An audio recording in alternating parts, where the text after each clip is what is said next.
Anu Singh was a very mentally disturbed woman. She would constantly complain that she was fat even though she barely weighed over 100 pounds. She began complaining of aching legs, hot flashes, and other pains in her body. Her parents were becoming increasingly concerned about her mental health, and her boyfriend Joe Cinque recommended a drug, Ipecac, a vomit inducer or a medic that was supposed to help with those suffering with bulimia or other eating disorders. For some reason, she blamed all of her perceived medical problems on her boyfriend, saying that he poisoned her. Then, she planned to kill him at her dinner party with others in attendance. Joe would be dead 36 hours later. Welcome to History's Biggest Villains.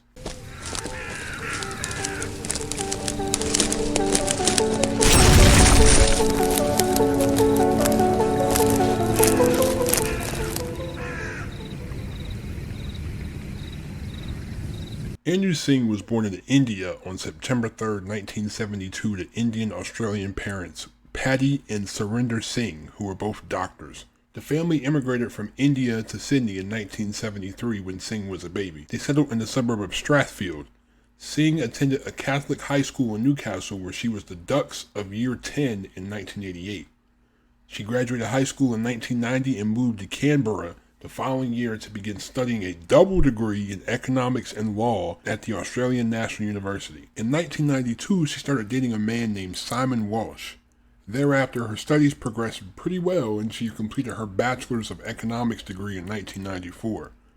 In 1995, however, this relationship deteriorated. She had begun a brief affair with Joe Cinque, who was an engineer, and when Simon found out about it, this caused further problems for them. Simon broke up with her and moved out of their apartment. This appeared to have a very significant effect on Anu's life. She said in court that she was hurt by a comment Simon made that she was intellectually inferior. She then began to date Cinque, and then she began to become emotionally manipulative. After the breakup with Walsh, her grades slipped and her mental health problems became apparent. She complained about constant aches and pains in her body, resorting to hard drugs, and then started to complain about her body image. She constantly called herself fat, complaining to her father, who was a doctor, as he thought she had an eating disorder, as he said she looked like she only weighed about 90 pounds at the time. Her depression seemed to worsen.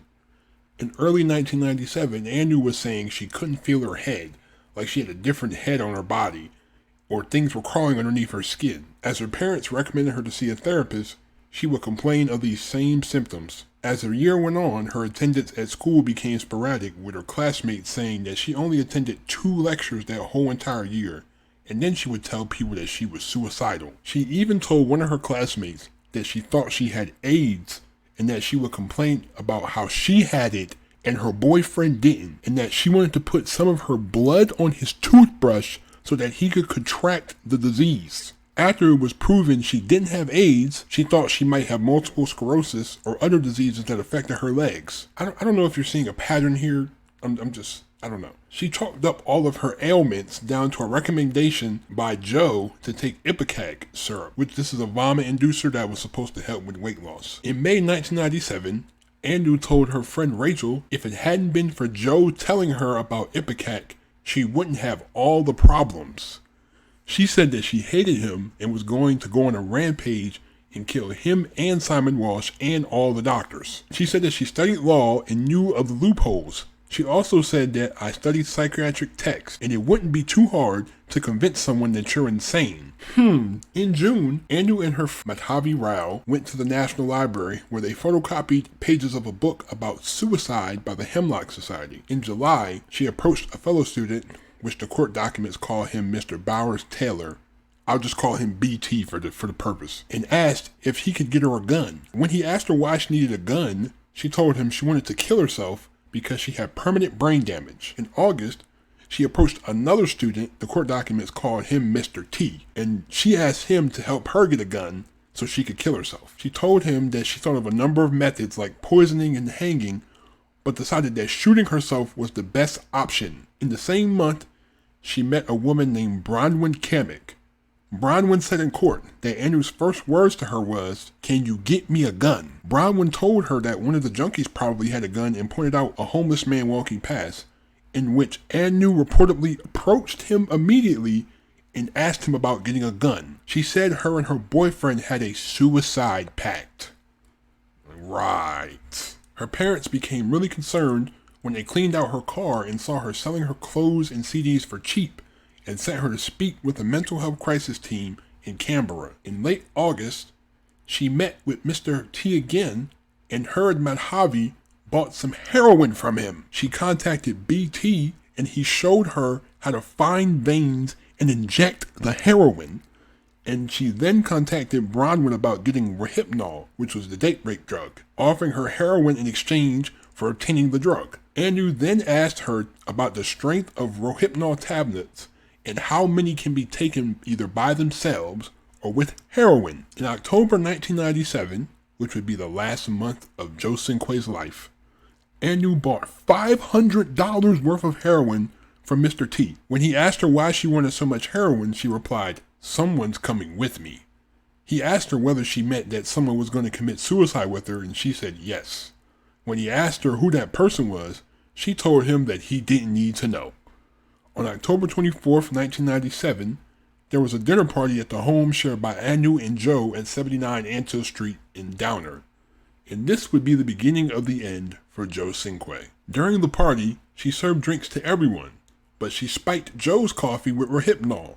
As the party progressed, one of the guests asked Anu why she appeared so bubbly and vivacious. She replied, "I've taken rohypnol and had a few drinks." She said she felt quite smashed. After most of the guests left, it was only Anu, Madhavi, and Joe Cinque.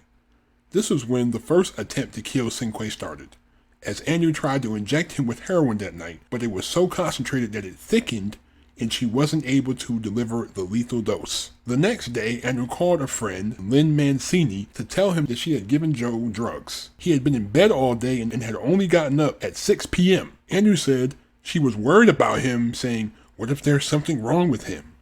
Len responded, "Well, it's done now," and he told her not to worry. Anu replied, "I certainly am worried. What have I done?" Len said, "Nothing. It's not like there's going to be any long-term damage." Joe could be heard on the phone saying, "Hey mate, my mind is 100% functional. My body just wants to sleep like crazy, that's all. Except for when I try to walk, otherwise it's 100%.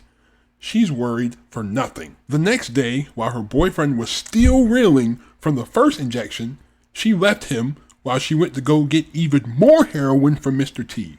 While he was preparing the heroin for her, she was pacing up and down. She said, "Today's the day." She returned home and injected him again. At 11:55 a.m., Anu frantically called Bronwyn to ask her what to do about an overdose. She told her to call the paramedics immediately. Anu said, "I can't. He doesn't know. He'll be furious." She asked him what would happen if the paramedics came. Bronwyn told her that they would give him Narcan and that he would wake up and be fine. Anu never mentioned who was overdosing, but Bronwyn assumed that she was talking about Joe. Well, who else would she be talking about? Like, come on. Bronwyn kept telling her to contact the paramedics, and Anu kept saying, No, I can't. Bronwyn asked about his condition, and Anu told her that his lips were a tiny bit blue. Bronwyn told her how to give mouth-to-mouth resuscitation. After about 15 to 20 seconds, she came back to the line and asked, "Now what?" Jesus Christ. Bronwyn told her that she had to keep doing it until he came around. She again put the phone down and came back to the line only a few seconds later and said, "It's too late. He's gone anyway." Anu told her there was all this black stuff coming out of his nose and mouth and that it was too late. Bronwyn said that she screamed at her, "No, if you ring the paramedics now, he'll be okay. Just keep doing it until the paramedics come." She said that by this time, she was angry and called Anu a selfish bitch. I mean, this is true. She told her that she had no right to take someone's life away. Anu told her that she had to come over and that she was the only one that knew what to do. Bronwyn said that she couldn't come over. Anu offered to pick her up, but Bronwyn said, "He'll be dead in 2 minutes. You don't have 20 minutes to pick me up." Anu insisted that she come over, and Bronwyn finally agreed and asked for her address. At that point, Anu said, "No, you're not going to come over. You're just going to call the paramedics." Like, oh my God, you're going to call for help from my dying boyfriend? No! She refused to give her address. Bronwyn insisted that she call the ambulance, and then Anu hung up. About 20 seconds later, Anu rang her again. The records indicate that a call was made At 12:09 p.m., remind you, she called Bronwyn at 11:55 to say that he was having an overdose. It is 12:09. 15 minutes of him just sitting there. 15 minutes that paramedics could have been there already and helped him. She told Bronwyn that she just couldn't do it.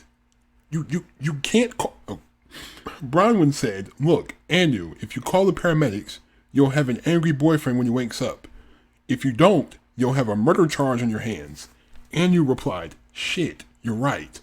Like, what the? Jesus, bro. Like, this case really enrages me. I'm sorry. This really enrages me. At 12:10 p.m., Anu rang the 000 Australian emergency number and asked for an ambulance.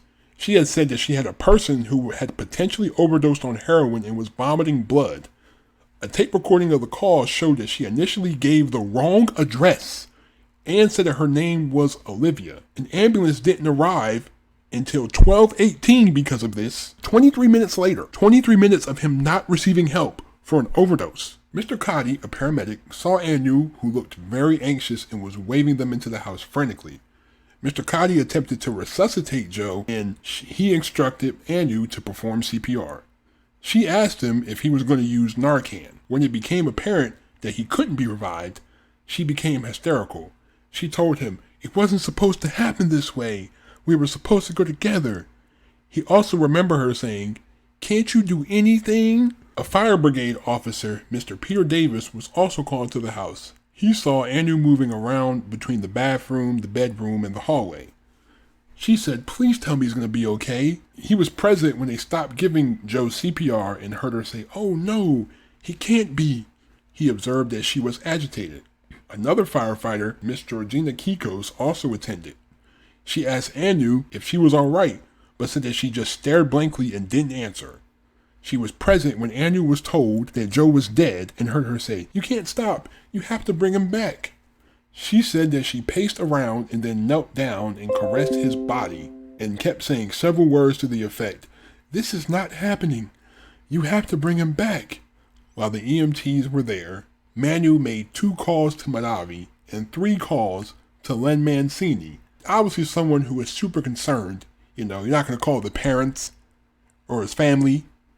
You're going to call your friends. Awesome. When Sergeant Fitzpatrick, the first of the police officers, arrived at the scene, he went into the bedroom and saw Anu straddling Joe's dead body, repeating the phrases, "No, no, don't leave me, Joe, Joe."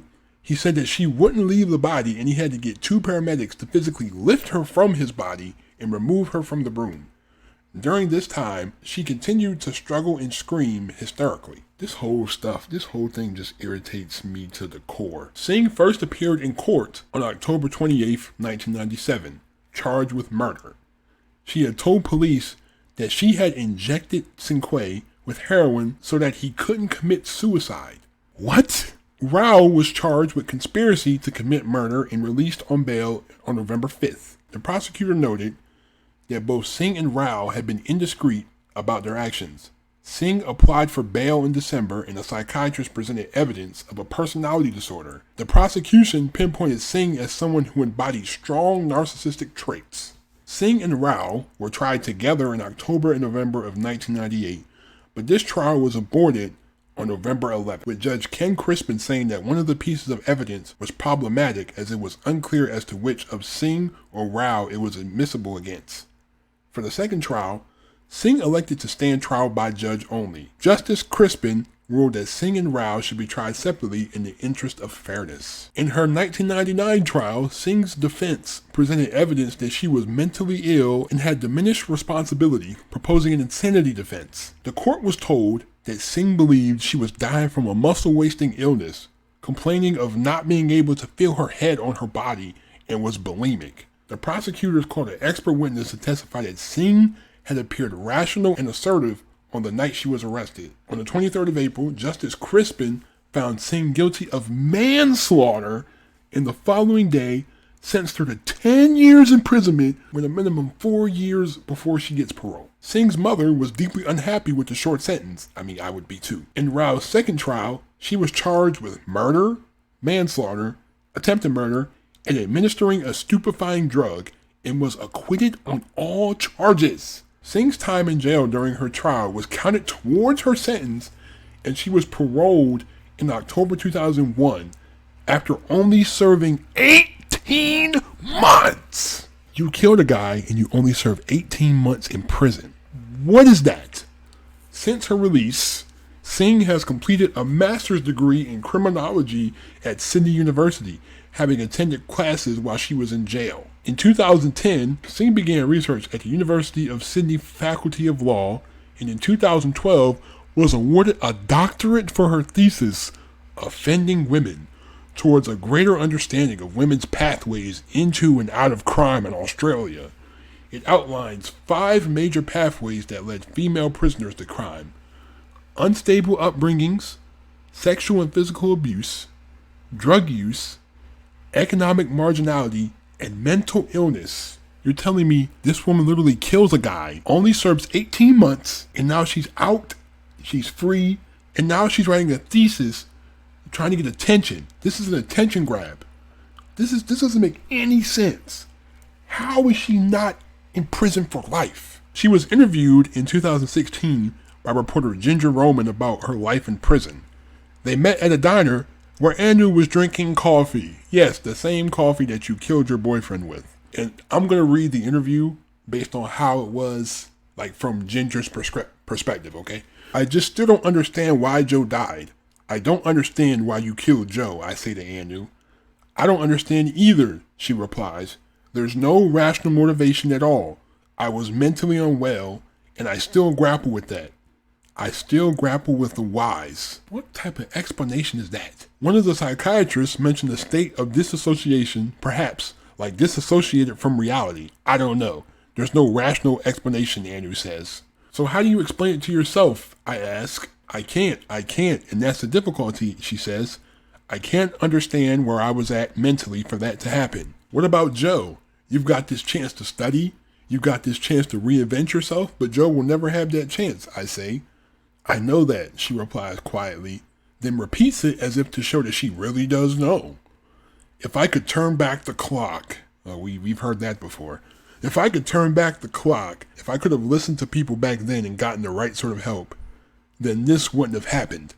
That's obviously something I live with, and I can't turn back the clock, she continues. Anu explains that once she was incarcerated, doctors put her on the antidepressant drug Zoloft.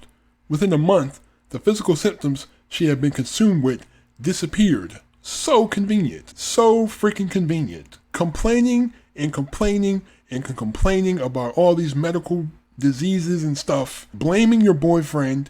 And now all of a sudden, as soon as you get to prison, everything is cured. Get out of here, man.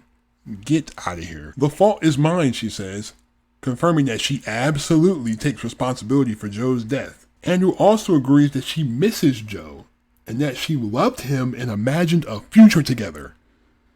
The freaking audacity. One of the things Anu wishes she could do is talk to Joe's parents face to face. Not to seek forgiveness or anything like that, just to be able to say, look, I'm deeply sorry for all this. Not to seek forgiveness? Just to say I know. I mean, I don't care if you forgive me. I'm sorry for killing your son. Sorry. Like, what type of... While Anu knows that saying sorry is not going to bring him back, it's not going to ease her pain, she believes that restorative justice can be very healing for her. I think that me just saying it to you and it being reported, it means kind of nothing, she adds. Anu says that she tried to reach out to the Cinques, but can totally understand why they don't want to talk to me and have anything to do with me. Yes, because you killed their son. Maria Cinque graciously agreed to a brief phone conversation with me despite her bad health. She's adamant that Anu will never have the chance to apologize to her in person. No way, Anu says 3 times in her strong Italian accent. You tell that to not come near me. She's a monster, she's selfish, she doesn't care about anyone else. Feel sorry, I don't believe that, she doesn't. She's sorry just because of what happened to her, not because of what she did to my son, Maria says. I don't cuss much, but Anu Singh is a piece of shit. How do you not find her guilty of murder.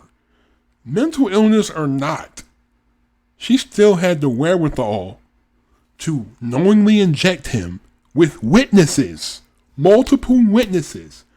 She knowingly says, oh, I know how to fake an insanity defense. I know how to act crazy so I can get out. She knowingly buys more heroin after he's already struggling with the first dosage that she gave him. She literally sits there and waits for hours and doesn't give him any medical attention. She literally gives the ambulance the wrong address and the wrong name, trying to divert them and trying to prolong his suffering. How do you not? That is a first-degree murder charge in the United States. That is intent. That is premeditation. She was planning this in June. This whole suicide pact BS. This was a plan in June, then she killed him in October. How was that not premeditation? If this was in the court documents, so the court knew about this, but it's not premeditation because she faked some illnesses. I really don't believe that she was going through anything mentally. I feel like she was just being manipulative to get her way. Like, this really makes no sense. Like, the fact that she's out living her life and Joe is dead is just ridiculous. Like, why are you even trying to talk to his family at all? You don't deserve that. You don't deserve that. Like, you should be in jail. Like, really, you should. But that's all I'm gonna say, man. But thanks for watching. Leave a like if you enjoyed. Hit that subscribe button. I'm out. Peace.